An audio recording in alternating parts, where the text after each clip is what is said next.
YouTube channel Sunil जगू का like, share and subscribe. सभी को मेरा नमस्कार।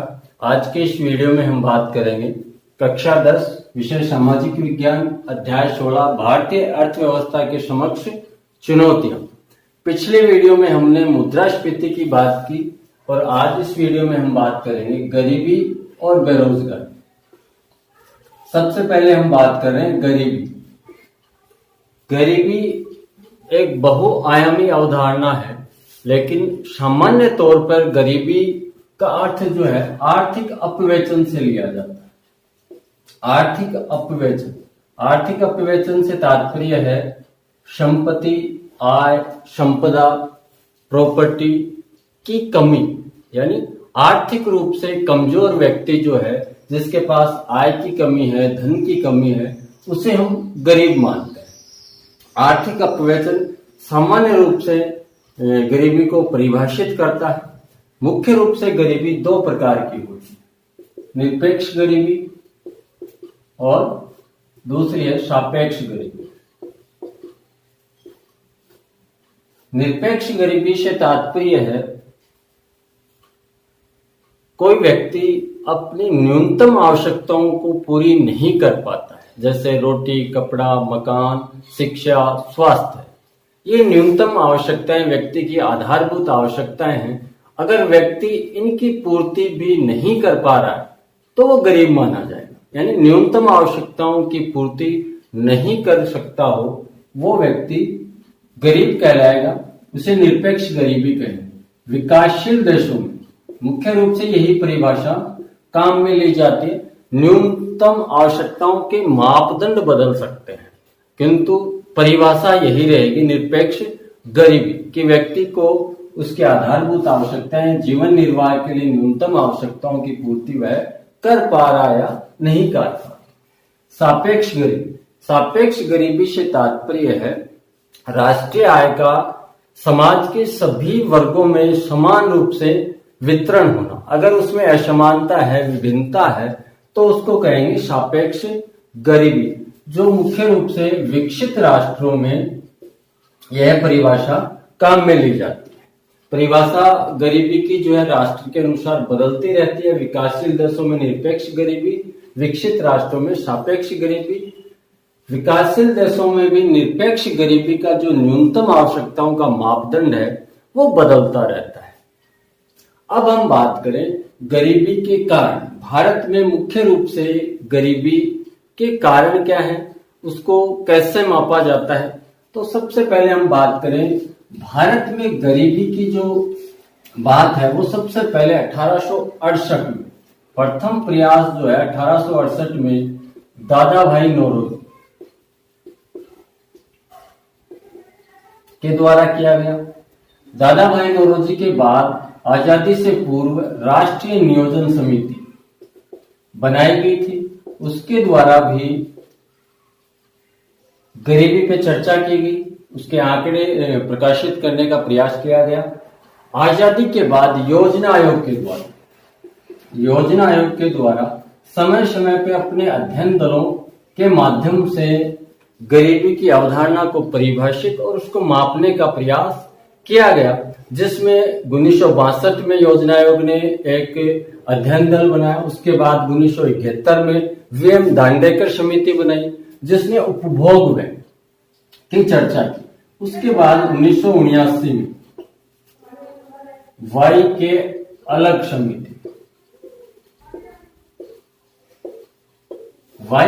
समिति ने उपभोग व्यय के आधार पर गरीबी को परिभाषित करने का प्रयास किया। वाई के अलग समिति ने उपभोग व्यय को आधार माना। उपभोग व्यय में वाई के अलग समिति ने शहरी क्षेत्र में 2100 कैलोरी और ग्रामीण क्षेत्र में 2400 कैलोरी के मापदंड को निर्धारित किया। इसका तात्पर्य यह है, वाई के अलग समिति ने निर्धारित किया शहरी क्षेत्र में 2100 कैलोरी और ग्रामीण क्षेत्र में 2400 कैलोरी से कम जिस व्यक्ति को प्राप्त होता है वह गरीब माना जाएगा, बीपीएल माना जाएगा। अगर उसका उपभोग व्यय इससे कम का है तो वो गरीब है, और इससे ज्यादा है तो वह गरीब की श्रेणी में नहीं आएगा। यानी उपभोग व्यय के आधार पर वाई के अलग समिति ने अपनी रिपोर्ट प्रस्तुत की।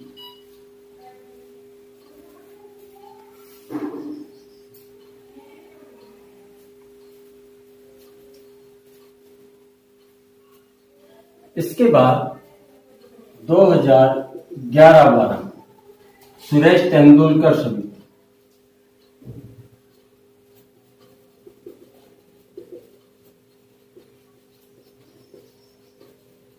ने भी उपभोग व्यय के आधार पर निर्धारित किया। गरीबी को शहर में 1000 रुपये और गांव में 816 रुपये, यानी शहरी क्षेत्र में 1000 रुपये और ग्रामीण क्षेत्र में 816 रुपये से प्रति व्यक्ति मासिक खर्च करने वाला व्यक्ति जो है वो गरीब नहीं माना जाएगा। इससे कम राशि खर्च करने वाला व्यक्ति गरीब माना जाएगा। उपभोग व्यय को मुद्रा में उसका आकलन किया गया। इनके अनुसार 21.92% जनसंख्या भारत की गरीब थी। लगभग 27 करोड़ जनसंख्या सुरेश तेंदुलकर समिति के अनुसार भारत में गरीबी का जीवन व्यतीत कर रही थी। लेकिन इसी समय 2011-12 में सी रंगराजन समिति ने भी उपभोग व्यय के आधार पर अपने आंकड़े प्रस्तुत किए, जिसमें उन्होंने शहरी क्षेत्र में 1407 रुपए और ग्रामीण क्षेत्र में 962 रुपए का व्यय निर्धारित किया। यानी इस राशि से कम उपभोग करने वाले, व्यय करने वाले व्यक्ति गरीब माने जाएंगे। उनके अनुसार भारत में 29.5% जनसंख्या गरीबी रेखा के नीचे थी। यानी गरीबी की स्थिति भारत में बड़ी जटिल और विचित्र स्थिति मानी जा रही है। अब हम बात करेंगे गरीबी के कारण और गरीबी निवारण के उपाय। सबसे पहले कारण, सामाजिक कारण। गरीबी का सामाजिक कारण हमारे यहाँ चली आ रही, परंपरागत रूप से चली आ रही कुप्रथाएं हैं। जन्म, विवाह, मृत्यु इत्यादि के अवसर पर होने वाला खर्च जो है यहाँ के लोगों को लगातार गरीबी के दुष्चक्र में फंसाता रहता है। अत्यधिक व्यय के कारण व्यक्ति कर्जदार बनता है और उस कर्ज को चुकाने के लिए अन्य कर्ज लेता है और लगातार गरीबी के दुष्चक्र में फंसता चला जाता है। आर्थिक कारण, आर्थिक कारण व्यक्ति के पास अर्थ का अभाव होने के कारण वह शिक्षा, स्वास्थ्य पे कम व्यय करता है, जिसके कारण उसकी आय भी कम होती है, क्योंकि उसके पास अच्छा स्किल नहीं होता और उसके सामने रोजगार के अवसर कम होते हैं, कम आय होती है। इसके कारण वह लगातार गरीबी में जीवन यापन करता रहता है। राजनीतिक कारण, राजनीतिक इच्छा शक्ति की कमी के कारण हमारे यहाँ गरीबी पे 4 पंचवर्षीय योजनाओं तक ज्यादा ध्यान नहीं दिया गया। ये माना गया कि आर्थिक लाभ, जो राष्ट्रीय आय में वृद्धि हो रही है, उसका लाभ समाज के प्रत्येक व्यक्ति को मिल जाएगा, किंतु ऐसा हुआ नहीं। इस कारण 5वीं पंचवर्षीय योजना के बाद से गरीबी पे ध्यान दिया गया और उसमें भी जो है बहुत ज्यादा केंद्र सरकार और राज्य सरकार से लेकर उस व्यक्ति, गरीब व्यक्ति तक जो योजना, जो कार्यक्रम, जो पैसा खर्च किया जाता है वो पहुंचता नहीं। बीच में भ्रष्टाचार के कारण उस पैसे का रिसाव हो जाता है, रिश्वत, घूसखोरी इत्यादि। इससे भी लगातार गरीबी बनी हुई है। अन्य कारणों में जनसंख्या का बहुत ज्यादा होना, इसलिए सरकार किसी कार्यक्रम को अच्छे तरीके से लागू नहीं कर पाती। इतनी ज्यादा जनसंख्या के लिए कोई प्लान बनाना, उसको कोई योजना के अंतर्गत लाभ देना बड़ा मुश्किल होता है। अर्थव्यवस्था का आधारभूत जो संरचना है उसका कमजोर होना, कृषि पे आधारित होना, कृषि का मानसून पे आधारित होना, ऐसी बहुत सारी समस्याएं हैं जिनके कारण भारत में लगातार गरीबी बनी हुई है। अब हम बात करेंगे गरीबी निवारण के उपाय, यानी इन सभी कारणों को हमें समाप्त करना है ताकि गरीबी भी समाप्त हो।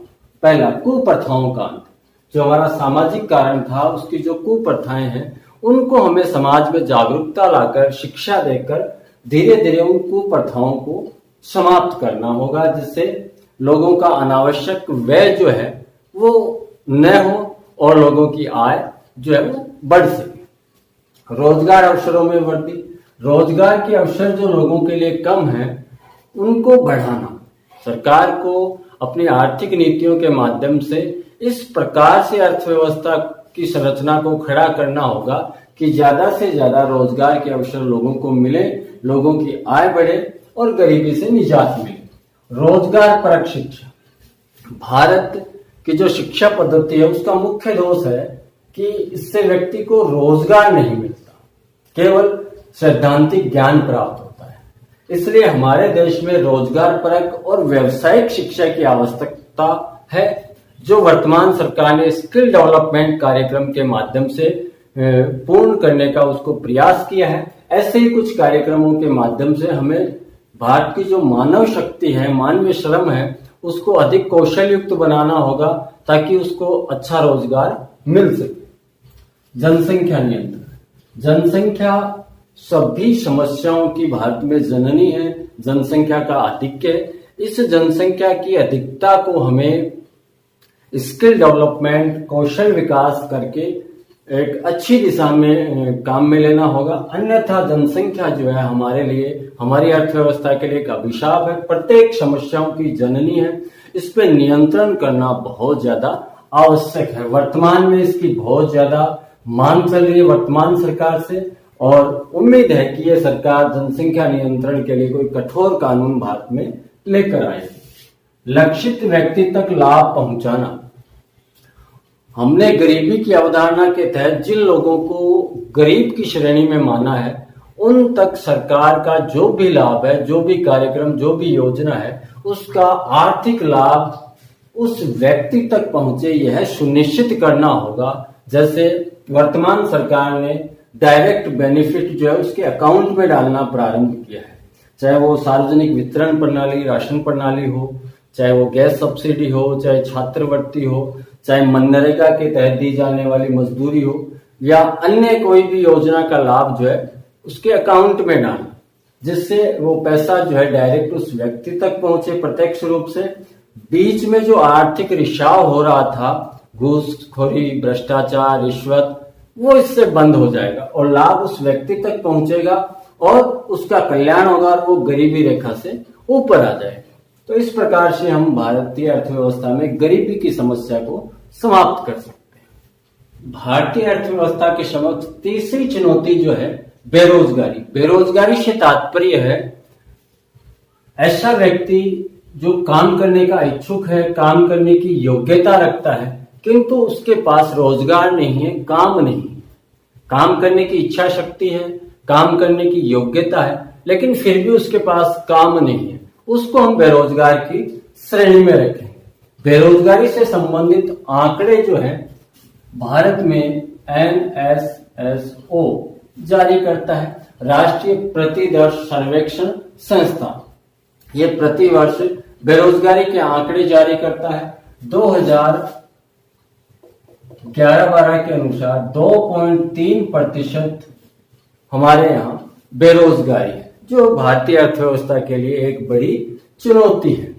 अब हम बात करेंगे बेरोजगारी के प्रकार। बेरोजगारी नंबर 1, मौसमी बेरोजगारी। जैसा नाम से ही हमें अनुमान लग रहा है, मौसम परिवर्तन के कारण जो बेरोजगारी उत्पन्न होती है उसको मौसमी बेरोजगारी कहा जाता है। जैसे कई क्षेत्र अर्थव्यवस्था के ऐसे हैं जहां मौसम के अनुसार रोजगार का सृजन होता है और मौसम बदलने के साथ रोजगार चला जाता है। मुख्य रूप से कृषि क्षेत्र में और औद्योगिक क्षेत्र में भी, जो कृषि आधारित होते हैं, तो जब फसल कटाई होती है उस समय रोजगार ज्यादा होता है, औद्योगिक क्षेत्र में भी और कृषि क्षेत्र में। लेकिन जैसे ही वो काम पूरा हो गया उसके बाद जो है उस काम में लगे हुए लोग जो है बेरोजगार हो जाते हैं। तो ये होती है मौसमी बेरोजगारी, जो पूरे वर्ष भर किसी मौसम विशेष में रोजगार देती है, बाकी समय रोजगार नहीं मिलता है, उसको कहते हैं मौसमी बेरोजगारी। दूसरी है संरचनात्मक बेरोजगारी। संरचनात्मक बेरोजगारी जो है अर्थव्यवस्था की संरचना पे निर्भर करती है कि अर्थव्यवस्था की आधारभूत संरचना कैसी है।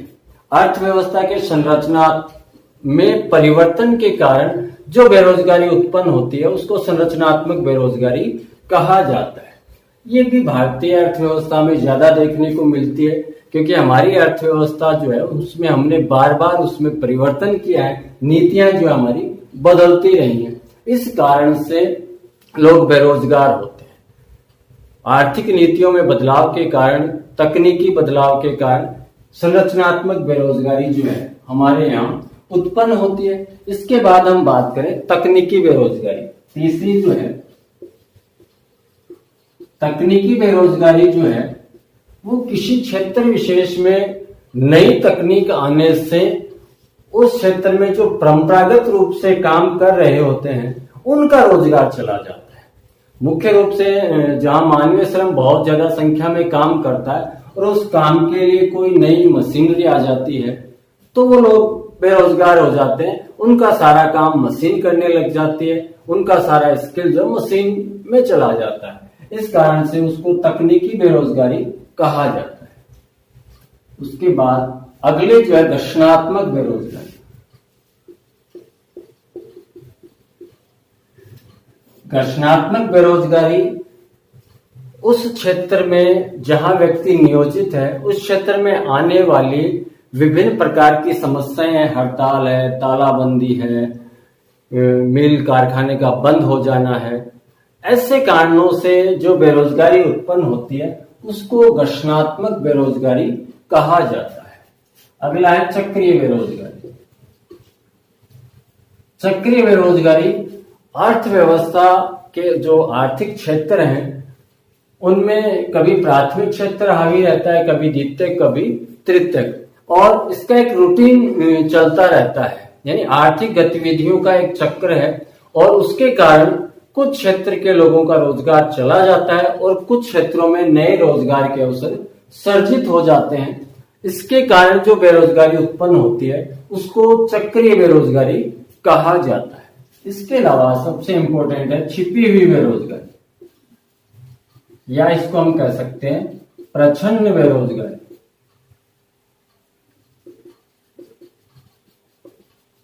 छिपी हुई या प्रच्छन्न बेरोजगारी जो दिखाई नहीं पड़ती। ऐसे लोग जो दिखाई तो रोजगार युक्त दिख रहे हैं, जिनको काम मिला हुआ है, लेकिन वास्तविक रूप से उनके पास काम होता नहीं है, यानी जो कुल उत्पादन है उसमें उनका कोई योगदान नहीं होता। मान लीजिए किसी कार्य में 10 व्यक्ति काम कर रहे हैं और कोई उत्पादन ले रहे हैं, उनमें से 2 व्यक्तियों को हटा दिया गया, लेकिन फिर भी कुल उत्पादन में कोई प्रभाव नहीं आया। इसका मतलब उन 2 व्यक्तियों का उस कुल उत्पादन में कोई योगदान नहीं था। कृषि क्षेत्र में आप समझ सकते हैं, किसी खेत में परिवार के 10 लोग काम कर रहे हैं, उनमें से 2 व्यक्ति किसी अन्य काम में लग जाते हैं या दूसरे शहर में जाकर कमाने लगते हैं या नौकरी लग जाते हैं, लेकिन उस खेत में उत्पादन उतना ही हो रहा है। इसका मतलब उन 2 व्यक्तियों के जाने से खेती के उत्पादन में कोई प्रभाव नहीं पड़ा। इसका मतलब उन 2 व्यक्तियों का कुल उत्पादन में कोई योगदान नहीं था, तो वो कहलाएगी छिपी हुई बेरोजगारी। यानी कुल उत्पादन में हटाए गए लोगों का कोई प्रभाव नहीं पड़ता, वो लोग छिपी हुई बेरोजगारी कहलाए। तो ये है बेरोजगारी के प्रकार। बेरोजगारी के कारण, बेरोजगारी के कारणों में सबसे पहले रोजगार परक शिक्षा का एवं प्रशिक्षण की कमी या अभाव। हमारे यहाँ रोजगार परक शिक्षा और व्यावसायिक शिक्षा का अभाव है। इसके कारण हमारे यहाँ सबसे ज्यादा बेरोजगारी की समस्या है। हमारे यहाँ शिक्षा का स्तर बढ़ा है, लेकिन हमारी शिक्षा के कारण मानवीय शक्ति को रोजगार नहीं मिलता। ये एक बड़ी समस्या हमारे यहाँ है कि रोजगार परक शिक्षा हमारे यहाँ उपलब्ध नहीं। बढ़ती जनसंख्या एवं श्रम शक्ति, हमारे यहाँ जनसंख्या सभी समस्याओं की जननी है। जब तक इस पे नियंत्रण नहीं होगा तो कोई भी समस्या का समाधान नहीं हो सकता। बढ़ती जनसंख्या हमारे लिए एक बहुत बड़ी समस्या है और बेरोजगारी का मुख्य कारण, क्योंकि जनसंख्या बढ़ने के साथ ही श्रम शक्ति बढ़ती है। श्रम शक्ति यानी काम करने योग्य जनसंख्या, कार्यशील जनसंख्या, जो भारत में वर्तमान में सबसे ज्यादा है। विश्व में श्रम शक्ति के मामले में भारत प्रथम स्थान पे, चीन से भी ज्यादा हमारे यहाँ मानवीय श्रम है। जनसंख्या में हम भले ही दूसरे स्थान पे हो, लेकिन श्रम शक्ति के मामले में हम पहले स्थान पे। इसीलिए भारत को युवाओं का देश कहा जाता है, कार्यशील जनसंख्या का देश कहा जाता है। अनुपयुक्त तकनीक, हमारे यहाँ जो अर्थव्यवस्था है उसमें जो तकनीक काम में ली जा रही है वो बहुत पुरानी है, जिसके कारण हमारे यहाँ बेरोजगारी एक बड़ी समस्या है। नई नई जो तकनीक आ रही है उनका प्रयोग हमारे यहाँ बहुत समय के बाद किया जाता है और तकनीकी बदलने के कारण बार बार हमारे यहाँ बेरोजगारी की समस्या उत्पन्न हो जाती है। कृषि का पिछड़ापन, हमारी 50% आबादी आज भी कृषि से अपना जीवन यापन करती है। कृषि जो है जीवन निर्वाह का भारत में एक साधन है और कृषि पर अत्यधिक निर्भरता हमारी बनी हुई है। इसके कारण कृषि की स्थिति जब तक नहीं सुधरेगी तब तक भारत से बेरोजगारी समाप्त नहीं हो सकती। इसलिए हमें कृषि का जो पिछड़ापन है उसको दूर करना पड़ेगा और उसकी स्थिति काफी कमजोर है। हमें कृषि क्षेत्र को काफी मजबूत करना होगा। रोजगार विहीन आर्थिक विकास, हमने पंचवर्षीय योजनाओं के माध्यम से बहुत बड़े बड़े लक्ष्य लेकर काम किया, बहुत सारे कार्यक्रम चलाए, लेकिन कभी भी आर्थिक विकास, आर्थिक नीतियों में हमने रोजगार सृजन को ज्यादा महत्व नहीं दिया। इसलिए हमें ऐसी आर्थिक नीतियां बनानी पड़ेंगी जिससे रोजगार के नए अवसर सर्जित हो। राजनीतिक इच्छा शक्ति का अभाव, हमारे यहाँ राजनीतिक इच्छा शक्ति का अभाव भी काफी ज्यादा रहा। बेरोजगारी को लेकर किसी भी सरकार ने ठोस कदम नहीं उठाए। इस कारण हमारे यहाँ बेरोजगारी एक प्रबल समस्या बनकर उभरी है। अब हमें इस बेरोजगारी के कारणों का निदान करना है। बेरोजगारी को समाप्त करने के उपाय क्या हो सकते हैं? नंबर 1, रोजगार परक शिक्षण एवं प्रशिक्षण, यानी शिक्षण व्यवस्था हमारी ऐसी हो ज्यादा से ज्यादा लोग शिक्षित होकर अच्छा रोजगार उनको मिल सके। बढ़ती जनसंख्या पे हमें नियंत्रण करना होगा। इसके लिए वर्तमान सरकार से काफी अपेक्षाएं हैं कि वो जनसंख्या को नियंत्रित करने के लिए कोई कठोर कानून लेके आएगी, जिससे भारत की जनसंख्या वृद्धि दर जो है वो स्थिर हो, कम हो और सभी लोगों को एक अच्छा जीवन स्तर प्राप्त हो सके। रोजगार के अवसरों का सृजन, हमें अर्थव्यवस्था के विभिन्न क्षेत्रों में इस प्रकार की नीतियों को लागू करना होगा कि ज्यादा से ज्यादा लोगों को रोजगार मिले, रोजगार के अवसर ज्यादा से ज्यादा उपलब्ध हो सके। राजनीतिक इच्छा शक्ति, हमारी जो राजनीतिक इच्छा शक्ति का अभाव था उसे जागृत करना होगा। यानी हमारी जो दल हैं जिनकी हमारे यहाँ सरकार बनती है, डेमोक्रेटिक सिस्टम अपने यहाँ है, उसमें जो सरकारें हैं उनको सोचना होगा, उनको अपनी इच्छा शक्ति मजबूत करनी होगी और इस बेरोजगारी के लिए कठोर कानून बनाने होंगे ताकि हमारी अर्थव्यवस्था से बेरोजगारी और साथ ही गरीबी, मुद्रास्फीति जैसी जो चुनौतियां अर्थव्यवस्था के सामने हैं वो समाप्त। जैसे वर्तमान सरकार ने मेक इन इंडिया कार्यक्रम के तहत भारत में अगर वस्तुएं बनेंगी तो रोजगार भी भारत के लोगों को मिलेगा, रोजगार के नए अवसर सर्जित होंगे। वर्तमान भारत चीन के जो संबंध तनावपूर्ण चल रहे हैं उसमें चीन से जो कंपनियां भारत आने के लिए तैयार हैं उनको ज्यादा से ज्यादा सुविधाएं देकर उन्हें भारत में स्थापित किया जाए ताकि हमारे यहाँ के लोगों को रोजगार मिले। ये हमारे पास इस कोरोना काल में और भारत चीन के जो तनाव है इस काल में एक अच्छा बिंदु जिसको हम कह सकते हैं, हम हमारे यहाँ विदेशी निवेश को अपनी ओर आकर्षित कर सकते हैं। तो आज के लिए इतना ही, धन्यवाद।